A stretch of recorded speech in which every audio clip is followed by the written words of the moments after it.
பார்த்து வருகிறோம்.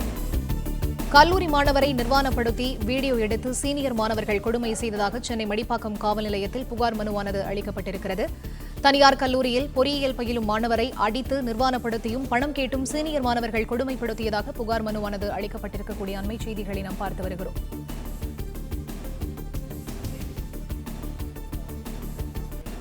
இது தொடர்பான முழு விவரங்களோடு இணைகிறார் எமது செய்தியாளர் சரவணன். அவரிடம் பேசலாம். வணக்கம் சரவணன், இந்த புகார் மனு தொடர்பான முதற்கட்ட தகவல் என்ன?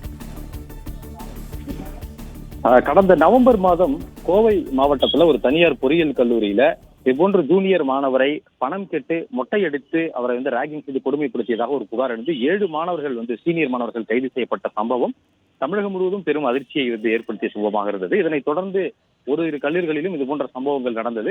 அதன் மீது நடவடிக்கை எடுக்கப்பட்டது. இந்த நிலையில சென்னையில ஒரு கல்லூரி மாணவருக்கு இது போன்ற ஒரு கொடுமை நடந்திருப்பதாக ஒரு புகார் அளித்திருக்கிறார். மடிப்பாக்கம் காவல் நிலையத்தில் இந்த மாணவர், அதாவது ஸ்ரீபெரும்புதூர்ல ஒரு தனியார் கல்லூரியில பொறியியல் கல்லூரியில பயின்று வரக்கூடிய அந்த மாணவர் சீனியர் மாணவர்களால் கொடுமைப்படுத்தப்பட்டதாக அந்த புகாரை அளித்திருக்கிறார்.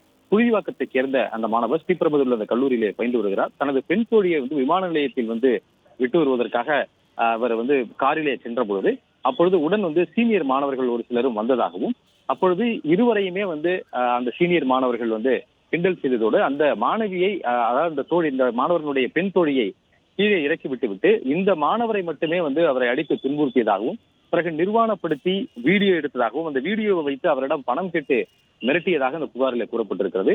அதன்படி 10,000 ரூபாய் பணத்தை ஆன்லைன் மூலமாக அந்த சீனியர் மாணவர்களுக்கு அவர் பரிவர்த்தனை செய்தார் என்பதையும் காவல்துறையினர் இந்த புகாரை தொடர்ந்து விசாரணை நடத்தி இந்த விசாரணையிலே முதற்கட்ட விசாரணையிலே கண்டுபிடித்திருக்கிறார்கள். எனவே பணம் பரிவர்த்தனை ஆகியிருப்பதையும் உறுதிப்படுத்தியிருக்கிறார்கள்.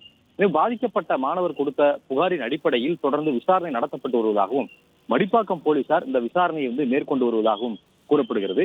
கல்லூரி வளாகத்தில் இது போன்று நடக்கவில்லை, ஆனால் கல்லூரிக்கு வெளியில் இந்த சம்பவம் நடந்திருக்கிறது. அந்த குறிப்பிட்ட மாணவர்கள், இவர் புகார் அளித்திருக்கக்கூடிய இந்த மாணவர்களும் அதே கல்லூரியில் பயின்று கொண்டிருக்கிற அல்லது இதற்கு முன்பு பயின்ற முன்னாள் மாணவர்களா, அது வேறு கல்லூரியில் படிக்கக்கூடிய மாணவர்களா என்பது குறித்து விசாரணை நடத்தப்பட்டு வருவதாகவும் காவல்துறையினர் தரப்பில் தெரிவிக்கப்பட்டிருக்கிறது.